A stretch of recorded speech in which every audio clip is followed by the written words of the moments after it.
tiempo para el análisis y vamos a la análisis con Juan Enrique Cadiñanos. Juan Enrique, muy buenos días. ¿Qué tal? Muy buenos días. Bueno, es consejero delegado CEO Global en Bullfy. Vemos un mercado que está viendo una caída generalizada de las acciones, una venta en los bonos, un dólar que se erige como parece el único refugio. ¿Cuál es la fotografía en estos momentos? Pues yo creo que de locura no absoluta, pero sí prácticamente absoluta, ¿no? Yo creo que la volatilidad obviamente sigue, seguimos viendo niveles de VIX relativamente elevados, niveles de volatilidad en algunos de los activos principales también elevados, como obviamente va a seguir siendo en el caso del crudo y seguirá siendo, al menos en el corto plazo, para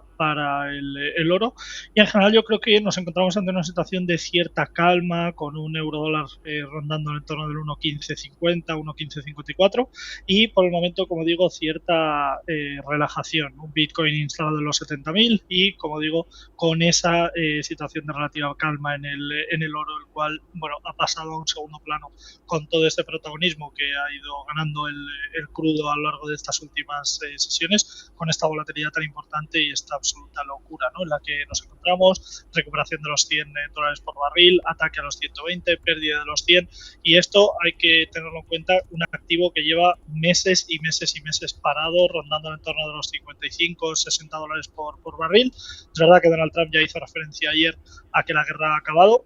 Veremos a ver si ha acabado realmente o se le ocurre otra de sus,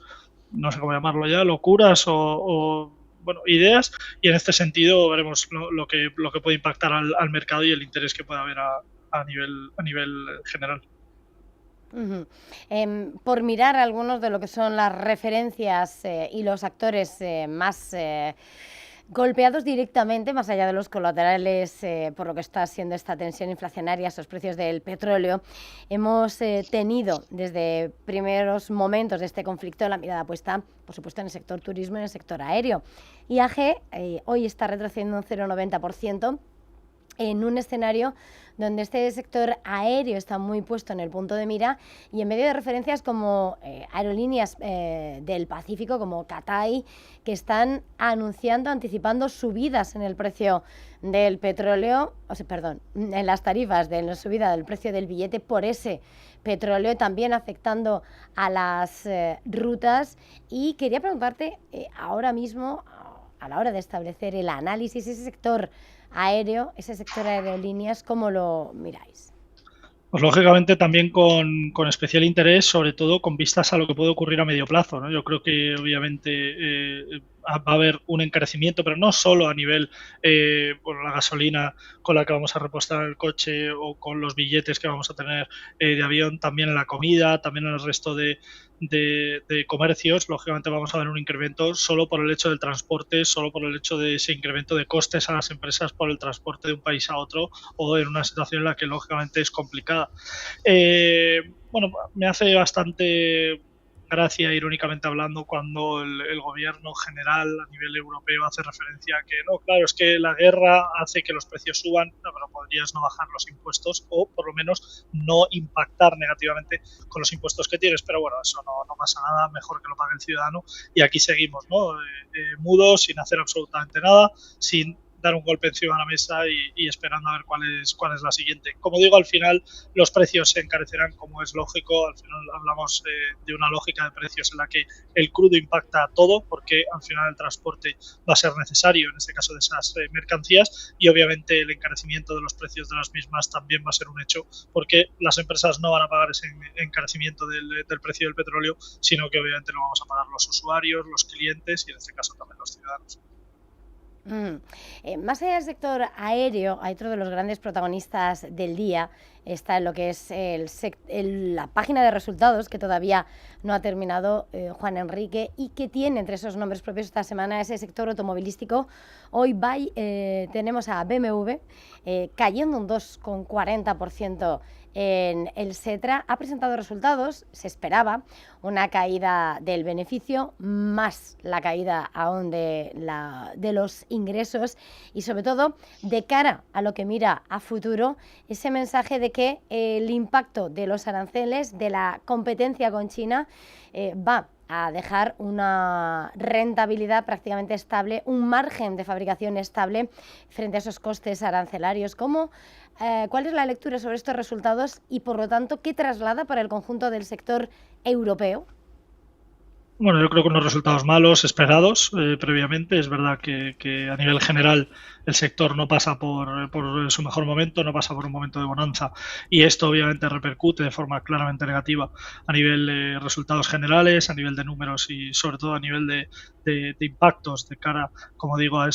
sesgo, ¿no?, de esos resultados presentados, los cuales en el caso concreto de BMW lleva los precios a atacar o a posicionarse en ese sentido en niveles de soporte de medio plazo, es en torno de los 78 euros por acción, nivel en el que parece querer hacer un suelo, nivel en el que parece querer realizar un movimiento, en este caso de posible cambio de tendencia en el corto plazo, con una acumulación importante de dinero comprador en los últimos tramos. Veremos a ver si tanto en la jornada de hoy como en la jornada de mañana consigue cerrar con un buen sentimiento, en este sentido con una buena perspectiva, como digo, por encima de esos 78 euros por acción. Si eso ocurriera, yo creo que podría ser un buen momento para posicionarnos en la compañía. Yo creo que los resultados ya están descontados claramente. Vemos unas caídas importantísimas desde el entorno de los 92 euros y también desde los 98 euros por acción. Por lo tanto, como digo, unas caídas importantes que reflejan en ese sentido ese sentimiento por parte de los inversores y también de los accionistas actuales. Yo creo que a nivel value investing, a nivel de la parte fundamental, hablamos de una compañía que sigue teniendo descuentos por comparativos, aunque menores por esos resultados presentados, pero yo creo que algo de recorrido podría tener y yo creo que es un sentimiento bastante genérico a nivel automovilístico. No digo que a medio plazo sea una alternativa, sino que a corto plazo yo creo que podrían tener subidas en ese horizonte temporal. Precisamente a la hora de mirar el sector automovilístico hay otra de las razones que alimentan esos resultados, ese impacto del difícil momento para la industria automotriz que llega por parte desde lo que hace un año era la amenaza arancelaria. Trump ponía en marcha unas tarifas, unos gravámenes que saltaban por los aires de alguna manera por el Supremo, y ahora trata de levantar ese nuevo muro arancelario. Se comienza una nueva investigación sobre una docena de países, China, Japón y la Unión Europea está ahí. Ha defendido lo que se cerró en su acuerdo comercial, pero quería preguntarte a la hora de evaluar lo que puede ser el impacto, porque claro, además esta noticia coincide con lo que está siendo, decías al principio, la locura de la guerra. Es difícil cribar qué puede impactar y hasta qué nivel más allá del miedo del día. Pero esa nueva sombra de los aranceles, ¿cómo la veis? Bueno, yo creo que en este caso Donald Trump se ha propuesto ir contra todos, ¿no? Y sobre todo a nivel, ya se ha dicho en el Supremo que esos aranceles son ilegales, que no puede, pero él sigue en sus 13 de seguir haciendo referencia a este punto. Seguimos viendo esas batallas, sobre todo dialécticas, no a nivel legal, porque, como digo, el Supremo ya ha hecho referencia a que esos aranceles no tienen cabida, no tienen sentido. Es verdad que Donald Trump intenta de alguna forma modificar la ley para que sí que lo tengan y que tenga algo de sentido, en este caso lo que quiere hacer, pero mientras que seguimos viendo estas batallas, mientras que Estados Unidos o en este caso Donald Trump y el equipo de Donald Trump sigue batallando con el Supremo, mientras sigue batallando con Europa, mientras sigue haciendo referencia a nivel de aranceles desde un punto de vista global, seguimos viendo un claro beneficiado en toda esta situación a nivel, repito, arancelario, y es China. Es verdad que China sufre o ha sufrido, me refiero, toda la situación del petróleo de Venezuela, toda la situación de Irán. No olvidemos que el 80-85% del petróleo importado por China pasa por el estrecho de Hormuz y esto lógicamente es algo que le va a repercutir al menos en las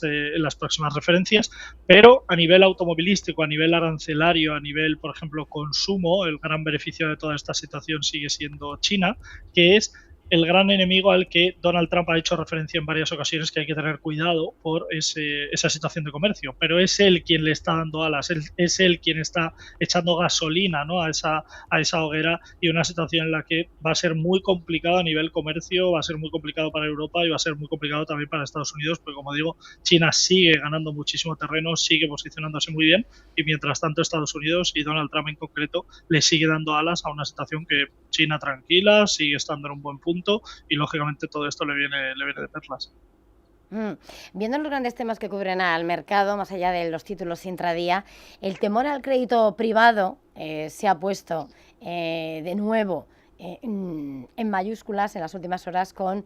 Morgan Stanley restringiendo el reembolso en uno de sus fondos de crédito privado. Hemos visto a Cliff.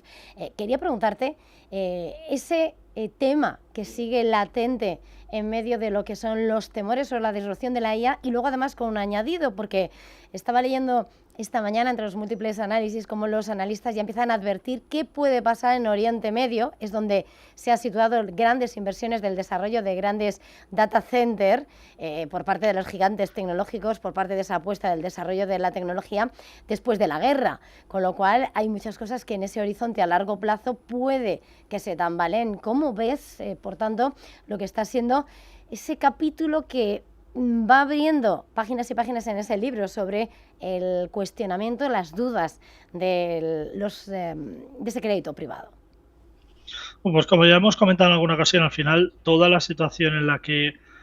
hemos hecho referencia metafóricamente a la deuda con ese grifo de agua abierto, etcétera, etcétera, y hemos hecho, como digo, referencia en varias ocasiones a que el grifo en algún momento empezará a cerrarse por algún lado, ya sea por crédito, ya sea por impagos, ya sea por activo tóxico, me refiero por moras que pueda haber dentro de los bancos, y podría ser perfectamente con este crédito privado, ¿no? Ese principio de una situación muy complicada. Veíamos ayer, justo analizado con el equipo, veíamos